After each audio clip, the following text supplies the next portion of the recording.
Hello. So today I am talking to you about my PTSD therapy journey. I am not well for other reasons today. So bit of a different setup today for various reasons, which I won't bore you about. Firstly, I want to talk to you about my PTSD symptoms. I've got a little notepad, so I've got some notes that I can refer back to if I forget to go through anything in specific details. So trauma is what has triggered my PTSD. It is the most common trigger for PTSD, and I had a couple of traumas last year. I've had a few throughout my life, and the two biggest main ones were at the back end of last year. They were actually within 5 weeks of each other, so you can, if you've got PTSD, you can imagine my struggle with these main events. The two biggest main events throughout my life were within this 5-week period, and both very, very, very highly traumatic. So this is the reason I've got PTSD therapy. This is why I'm going through it. I've had different therapies before. I have mentioned in a couple of videos before, I've gone through therapy a couple of times before in my life, and they weren't specific to PTSD. This therapy that I'm going through currently is. So one of my symptoms is due to trauma, is traumatic memories, and this can be day or night. So during the day, it's thinking about the situation, it's reliving it, but I can also do it throughout the night. So I'll have nightmares of it happening, wake up in a sweat and really jittery and stuff like that. I'm jittery at the moment, but I said it's it's not PTSD related, so don't worry about that. I have this PTSD symptom called avoidance, and it is what it sounds. So basically I will avoid certain situations. Avoidance can come in different forms. It can be avoiding certain people that you link to your traumatic experience. It can be avoiding a particular song that reminds you of a particular experience that you went through. It can be a place. It can be a trigger word. It can be a sentence. Say you're sat in the cinema watching something and someone on the screen says a sentence that was said during your traumatic incident. That is an avoidance trigger. So avoidance is very common kind of symptom of having PTSD, feeling a massive urge to avoid said scenarios, people, quite a few different things. It can be all of them, it can be one of them. You might not even have the avoidance symptom of PTSD. I want you to know that PTSD is for everyone, it's different. It comes in all shapes and sizes, but it doesn't mean that no one's struggling with it. So just bear in mind that everyone deals with it differently, and I might come across as absolutely fine to you, but deep down I might be reliving, and this is where it's easy for people to push people away, especially if, say, as I said about the avoidance, pushing someone away who was maybe involved, for example. But this is something to remember, that don't think that you're a bad person if you're either being pushed away or you're the one pushing someone away. It's just coping is the easiest way that your brain is telling you to cope. And another big PTSD symptom is anxiety. So again, like it links with like the avoidance of like a traumatic situation. So like the thoughts of like your triggers, for example, even just thinking of them will cause anxiety. Or if you know like you need to go near somewhere where like your traumatic experience took place, it'll cause you like panics, sweat, shaking, faster heart, your typical anxiety.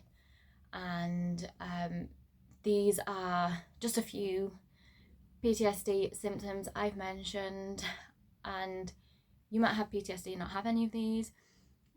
These are just a few, the most common, and I have more than just these, but I just wanted to just briefly dip into it. I didn't want to explain a lot of detail about my personal PTSD. I've done it slightly, but obviously my therapist gets more of that. So I said about the reliving flashbacks and the anxiety. My therapist has taught me about grounding. Now, I've learnt about grounding before, but it's never something that I would usually go to help me calm down. It's never something I've ever thought like, you know, I'm having a reliving kind of memory situation. I'll calm down by using a grounding technique. It's not something I ever thought of doing. So we're going through it, and things that help me might not help you, and vice versa. There is a massive list of different grounding techniques. If you just have a little search, it's really easy to come across a lot. Some may look and sound stupid, but may feel completely different when you're actually doing them. They may help. So there was some things that I looked at. I said I'll give them a go. I looked at them and thought it's not going to work, but some things have worked. And because I'm here doing this with you and I'm going through my therapy, I'm wanting to recover, I'm wanting this help, so I'm wanting things to work, and this is like a massive step for you if you've got PTSD, wanting to try and help yourself. And one of the biggest things that help for me, again, might not for you, is sense. So if I'm having let's call it a flare up with either reliving or anxiety, if I'm having like PTSD flare up, I'll like light a candle, and it'll, you know, I'll make sure like it's properly got the smell of it like around the room, around me. I can really get a good whiff of it. I take a few deep breaths of that, and that instantly calms me down. I said scent's like my thing. If you know me like a little bit, you'll know that I'm always like got my nose in things, smelling things. So scents are a really big thing to me. Even if it just like calms me down for like 10 minutes or something, it's helping a little bit. So scents works for me. Like really try and tap into other feelings than just like what your mind's telling you. If you've got a piece of music that you really love, that you know always calms you down, go and do that. Treat yourself with it. You need it. I said mine's my nose. So like there's a series you absolutely love and you know that if you put that on, that will calm you down. Do that. It could be food. You could be a bacon that calms you down. That's one of mine, bacon. But it could be food as in like, I really love chocolate. Chocolate calms me down. You do that. It could be, I've got one similar to this, but it could be something like my therapist said a popular one is like holding a crystal. It doesn't have to be a crystal. It could be, say like you really love the feel of velvet. If you keep a little bit of velvet on you or in your pocket as much as you can, and you're going through a flare up, feel this velvet and it kind of like brings you back into the moment instead of your flashback. You bring yourself into the moment and thinking, you know what, I love velvet. This is good for me. This feels good to me. You're treating yourself. You're helping yourself. I have like an object that helps me when I look at it, when I feel it. It's kind of like a memory to me You are alive and you've passed these traumatic incidents. You don't have to live there anymore. Things could be words, like affirmations can be like a big thing for some people, don't work for everyone, but a particular word could help. So I didn't think like words would help me. I have affirmation cards and I like them. Doesn't mean they work because my mind's still going. So I have a word one. So my therapist taught me, like, you know, whenever you're like having a flashback, think of this particular word and it brings out good memories. So if you have a particular word that you link to like a really happy scenario that you can think of, and you have like a main word that kind of like sums up this scenario, if you think of that, it may help you calm down. So this is one of these grounding techniques that I didn't think would work, but surprisingly works really well. It might not for you, but it might work wonders. Everyone's different. And with this word, it kind of triggers the happy memory situation. So for example, I'll be having a flashback and then I'll tell myself this word, and this word will instantly make me think of like my happy scenario, my happy image. And these are my grounding techniques that really work for me. Just visualizing something like aesthetically pleasing for you might help, and that would be great if that's the case. So it varies when I see my therapist. I see my therapist between 1 and 2 weeks, depending on how I feel and how our calendars align. But it's never more than 2 weeks.